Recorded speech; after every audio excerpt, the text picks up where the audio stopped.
Hi, Assalamualaikum, and good day to all of you.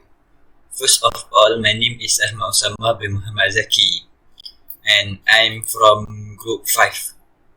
So, for the first question, 1 4, what is the nature of the international business environments Vodafone face, and what type of risk does the firm face?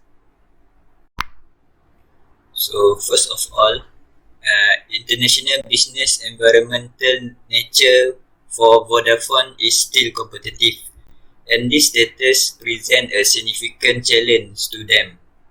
Besides that, the business will face many problems in market outside of the United Kingdom, causing them to lose market share in countries such as France, Japan, and United States. The main reason for this loss was the incompatibility of technology.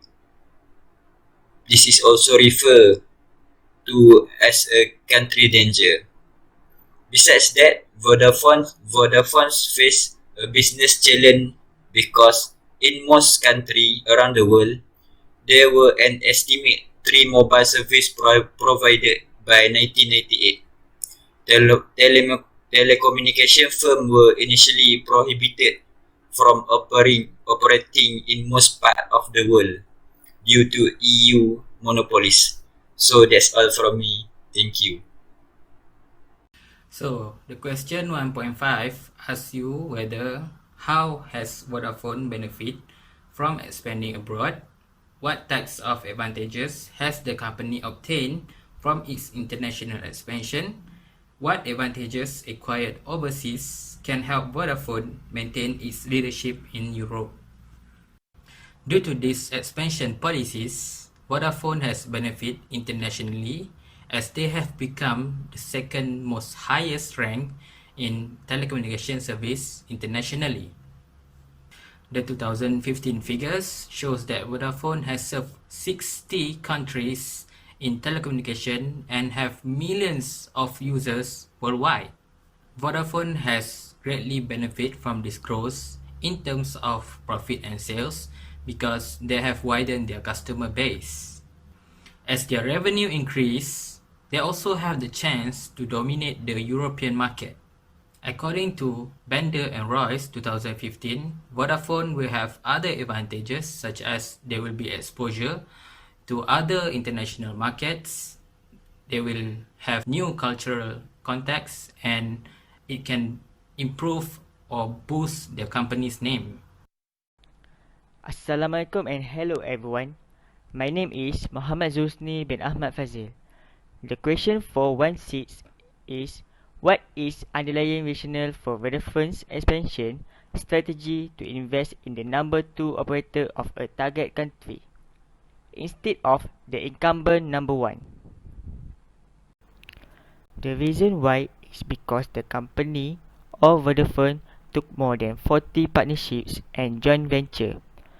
Joint venture is a form of business partnerships that have two or more parties in business operation.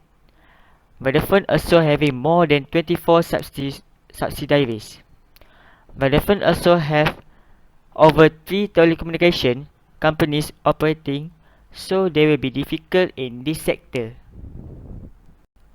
The strategy were quality and price, unique trade and pattern, motivation among employees, and adjusting price in new market. That's all from me. Thank you. So the question I got is why did Vodafone expand first in the United States through the acquisition of 45% of HR share, although there was no technology compatibility between North America and Europe, making roaming and other synergies between UK and US networks impossible. What competences did the company have that it could use in this venture? The adoption of Global System for Mobile Communication or GSM and the lack of supremacy in the EU market, Vodafone is able to roam smoothly while benefiting from frequency advantages. This encouraged the company, as well as many other competitors, to search for new ways to develop the business. The company was also under pressure in European market as the leading mobile operators in Germany and France agreed to merge.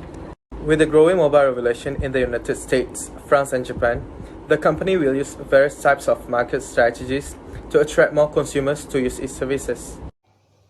Why did the German government and public resist the acquisition of Mannesmann by Vodafone in late 1999? Are there any similarities with the lack of success of the company to acquire a local Chinese operator or a stake in China Mobile in recent years?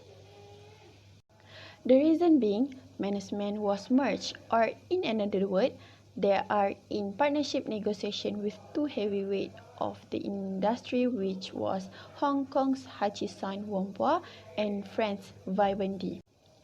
But the merger was not approved and rejected. This forced the company to switch to a director acquisition at Mannesmann.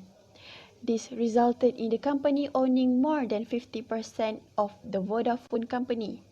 Although it failed to break in the Chinese market, but they managed to penetrate the Indian market and now has more than 142 million users. According to management, a collaboration with Vodafone is actually not a reasonable decision, since both companies have obviously different structures and even their economic growth prospects. For a clearer understanding, Vodafone are focusing their business mainly on mobile phone, while for Mannesmann, it is much more diversified, as their business managed to operate in engineering, automotive, telecommunication, and also tubes.